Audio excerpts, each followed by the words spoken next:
tinggalkan ibu. Izinkan kami pergi berjuang. Assalamualaikum warahmatullahi wabarakatuh.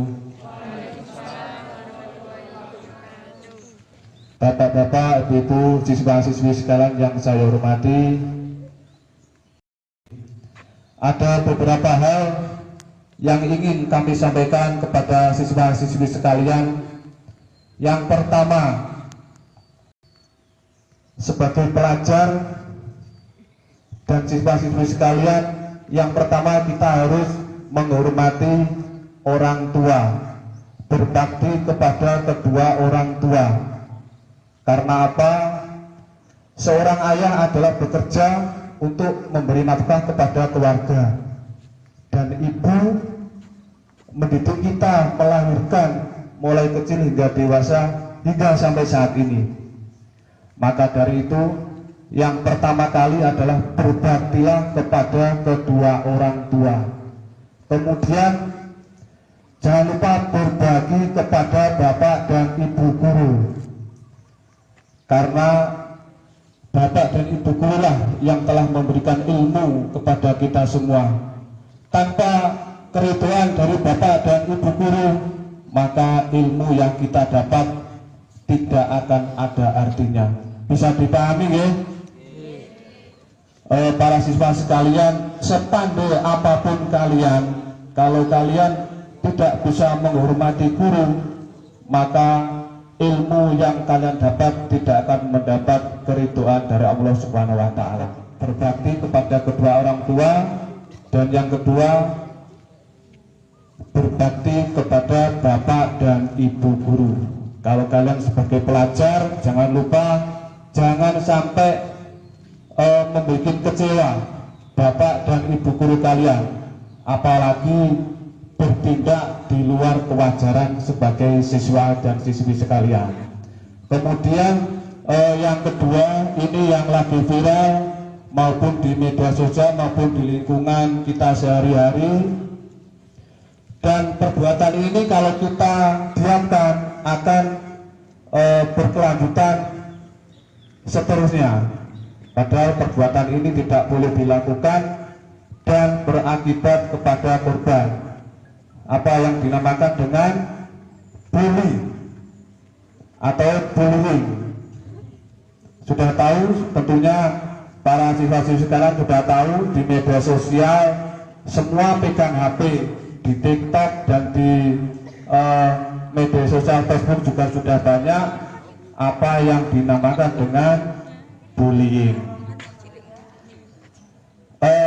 Saya beri penjelasan sedikit. Bullying ini adalah tindakan yang dilakukan oleh seseorang, kelompok atau seseorang sendiri terhadap korban. Kita sebut saja korban. Korban adalah orang yang dibully, yang mengakibatkan tekanan pada psikis, baik fisik maupun mental. Tindakan bullying ini kalau tidak dihentikan, lama-kelamaan akan menjadi kebiasaan. Padahal ini kebiasaan yang tidak boleh dilakukan. Suatu contoh, teman kalian saat di kelas akan duduk di bangku, kemudian ada yang usil bangku tersebut, bahasa Jawanya diseret, bahasa Jawanya ditarik dengan tiba-tiba, kemudian yang bersangkutan ini terjatuh. Kebetulan jatuh ini mengenai meja yang ada di belakangnya. Kalau ini bisa menyebabkan luka, ini bisa dikategorikan sebagai tindak pidana. Namun sebagian siswa ini menganggap adalah lelucon, guyonan. Ketika teman kalian ini terjatuh, maka akan ditertawakan bersama-sama. Bahkan seisi kelas akan menertawakan. Ini kegiatan yang tidak boleh. Apakah tindakan bullying ini bisa mengarah kepada tindak pidana? Bisa. Waktunya sering bergurau, bersenang-senang dengan teman-teman. Tapi ingat, jangan bergurau yang berlebihan. Kemudian tindakan apa yang dilakukan bila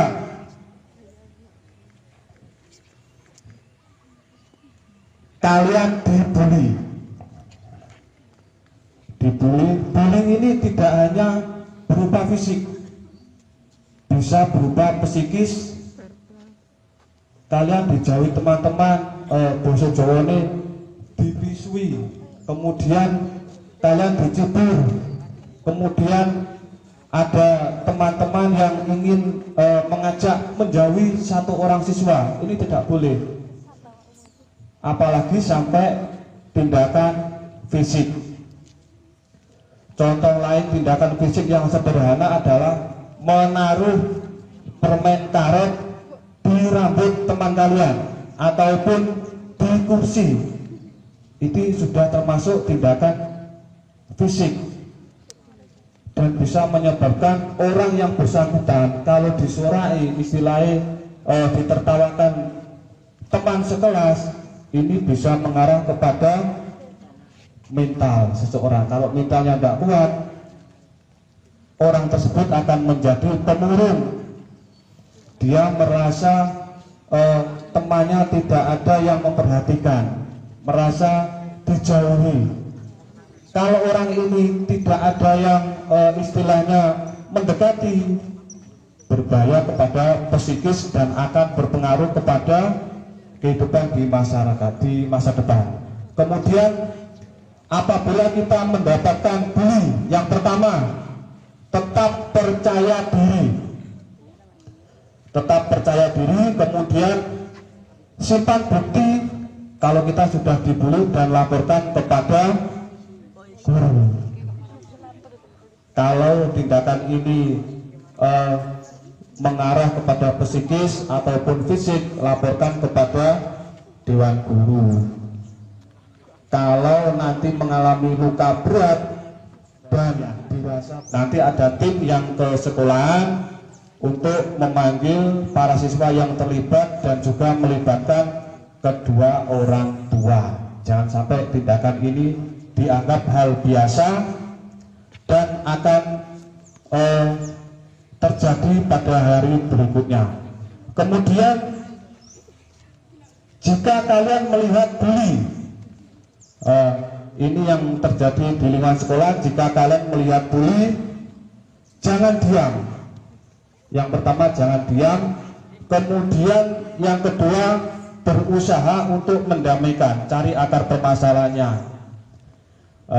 Contoh, mungkin ada teman kita yang resek, di mana-mana tempat mungkin juga ada teman kita yang resek, kemudian teman-temannya istilahnya janjian untuk membuli. Ini emang kesalahan ada di pihak korban. Kemudian pihak korban kita dekati, kita beri penjelasan bahwa tindakan yang dilakukan itu salah. Emang sampean sing resek, bukan teman kita yang menjadi sampean yang salah. Namun tindakan membuli ini juga tidak bisa dibenarkan. Yang kedua itu berusaha untuk mendamaikan kedua belah pihak. Dukung korban agar bisa memulihkan percaya diri. Beri masukan kepada korban bahwa dia tidak sendiri. Dan yang terakhir, laporkan kepada pihak guru agar kejadian tidak terjadi dan terjadi lagi. Kemudian yang terakhir, bahwa timbul pertanyaan, apakah tindakan bullying ini bisa masuk ke ranah pidana? Jawabannya adalah bisa, sesuai dengan pasal 54 Undang-Undang Nomor 35 Tahun 2014 tentang Perlindungan Anak. Di situ mengatur tentang korban maupun pelaku tindak pidana yang berhubungan dengan anak. Namun tidak serta-merta bahwa kejadian tindak pidana harus diselesaikan secara hukum. Bisa diselesaikan di luar hukum dengan melibatkan balai pemasyarakatan, orang tua, tokoh masyarakat, dan dewan guru serta yang bersangkutan duduk bersama untuk menyelesaikan suatu permasalahan. Stop bullying. Mulai sekarang stop bullying terhadap teman maupun orang lain, baik di lingkungan masyarakat maupun di lingkungan sekolah. Saya mohon maaf. Ihdinas siratal mustaqim. Wassalamualaikum warahmatullahi wabarakatuh. Tinggalkan ayah, tinggalkan ibu, izinkan kami pergi berjuang di bawah kibaran sang merah putih. Majulah, ayo